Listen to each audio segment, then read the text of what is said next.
Hello, I'm Nate, aka B-Tier Mutineer. I make guides and discussion videos about games I like. Today, as part of my indie highlights, I want to share with you an amazing new indie ARPG inspired by classic Diablo, Tower of Kalemonvo.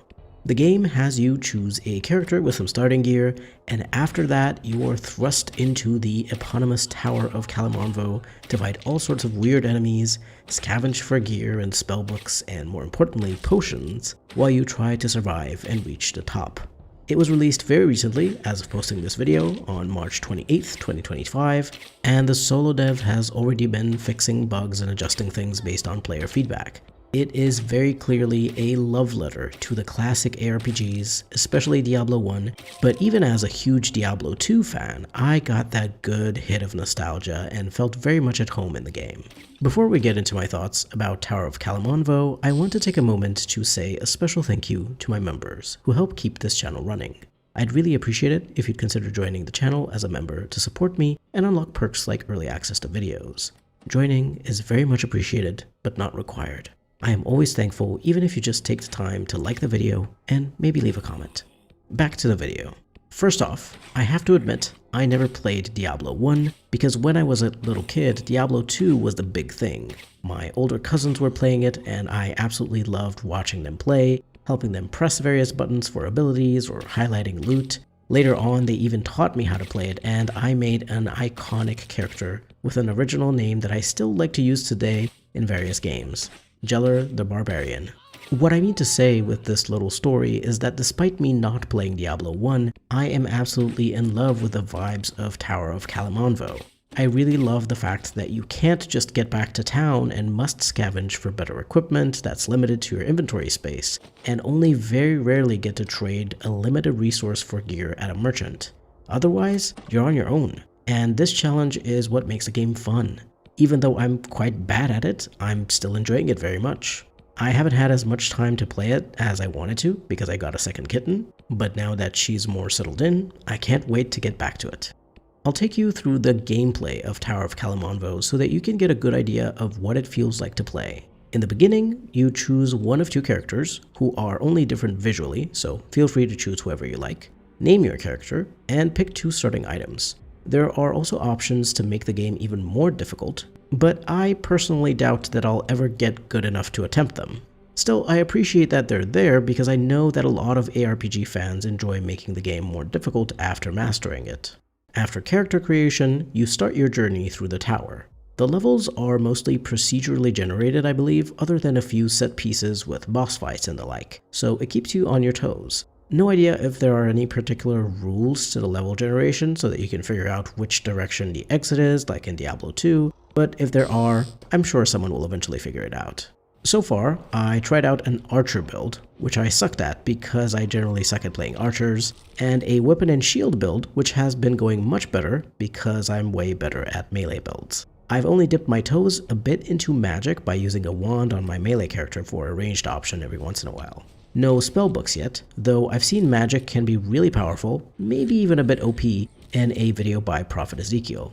By the way, go check out his channel, he generally does fun challenge runs of Diablo 2, Baldur's Gate, and so on. There's all sorts of weapons and possible builds because the skills you can use are based on the weapons you're wielding. So a two-handed weapon will have different skills than wielding a one-handed weapon and a shield, a bow, or you could go into magic by learning spells from spellbooks and so on. It's a very interesting system that I like because it allows you to be more flexible with your build. Other than having to satisfy stat requirements, you could technically pick up any weapon and start using its skills. I think that's pretty cool because it lets you experiment with weapons and figure out which weapon styles you find fun to play with. But really, the main draw of the gameplay is the fact that you don't have the safety of returning to town. No merchants to buy potions from, no healer to get you back to full health. You can rarely find a merchant who will only sell you items if you have silver skulls to trade with, and there are various shrines in the game which may help you out, or in some cases hinder you. The point is, you have to figure out what the right balance of exploring a level versus moving on to the next one is, because yes, there might be more loot and XP to gain if you decide to stay and uncover the whole map, but on the other hand, you may use up most or all of your potions and have no way to get new ones when you finally turn back to ascend to the next level. I haven't found yet the right balance of this. I'm far too greedy and want all the loot and XP, plus the satisfaction of seeing the whole map uncovered. But, that's part of the fun too, seeing how far you can get with barely anything left.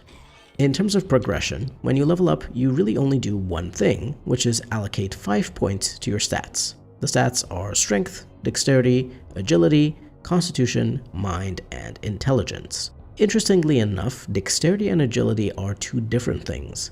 Dex contributes to your attack rating, aka how likely you are to hit an enemy, and Agility contributes to your dodge, aka how likely you are to avoid an enemy attack. Talking about these stats makes me want to create guides for this game. Well, if you're interested, let me know and I will. Anyway, that's your character progression. As I said before, your skills come from the weapons you're using. Spells are learned from spellbooks, and I believe there's also spells you can get by having a bonus on wands and the like.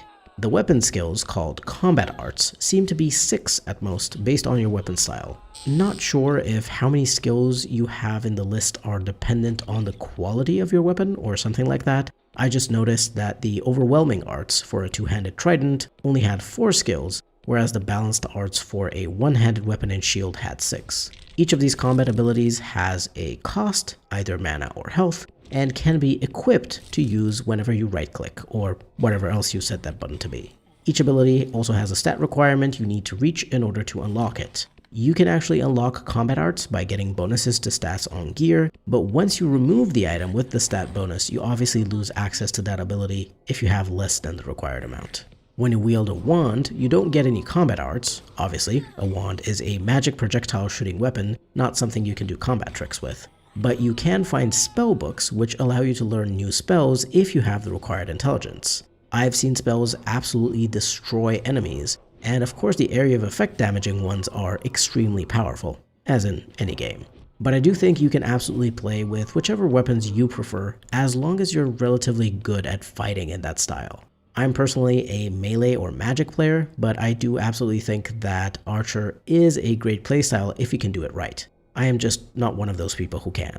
As of right now, I've only made it up to the upper halls with my character being level 6, so I'm not quite sure how much more there is in terms of progression as well as difficulty ramping up. But I'm very satisfied with what the game offers, especially since I'm pretty sure this whole thing was made by only one dev. The game feels very fun and polished and genuinely reaches Diablo levels of fun. And I say this as someone who loves Diablo 2, and I've loved it since I was a kid, and I've also enjoyed hundreds of hours of Diablo 3 after it got fixed by Reaper of Souls. So this is very high praise indeed, that I consider this game to be almost as fun as Diablo, and at the moment, certainly a far more fresh and exciting experience.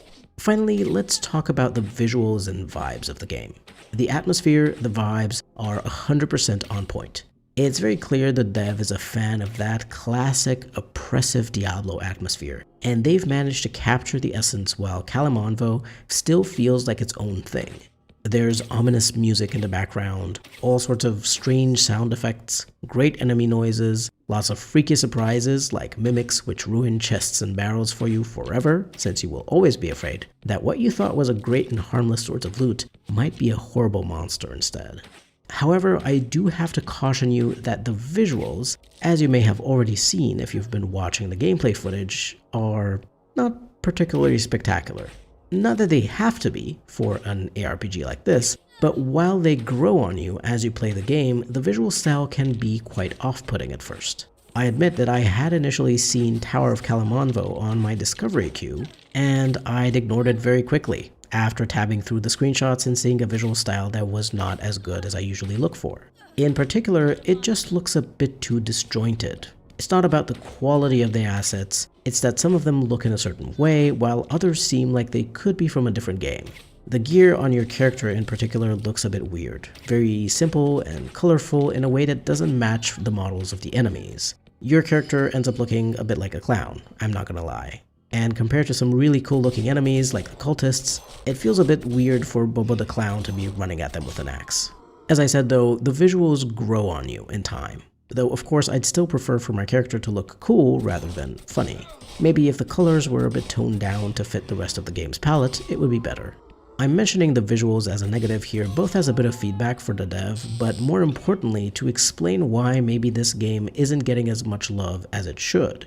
It's a really good game, and it's a shame that other people might end up skipping it like I almost did because of the way it looks. So I'm telling you that if you like ARPGs, especially the first two Diablos, try the game even if you don't like how it looks. The way it plays is absolutely worth it.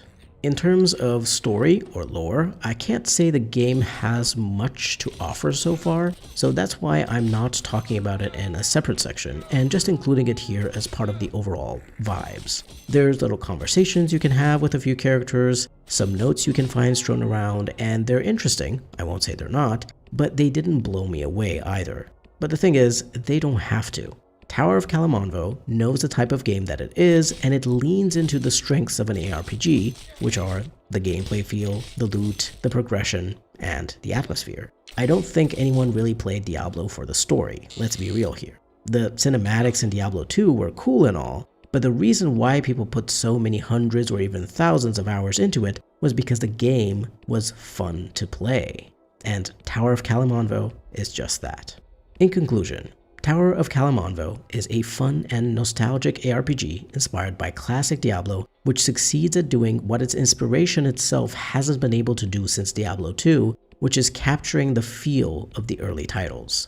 I wholeheartedly recommend this to ARPG fans, and I think anyone who likes a good bit of dungeon crawling could enjoy this, even if you don't necessarily play ARPGs a lot. The game is under 15 euros at full price, and I think it's absolutely worth it.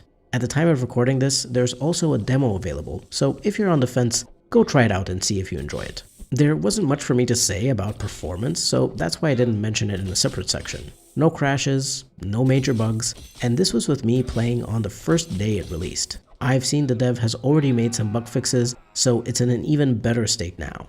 Anyway, I hope you enjoyed this look at Tower of Kalemonvo. This is generally one of the best ARPGs I've ever played, right up there under Diablo.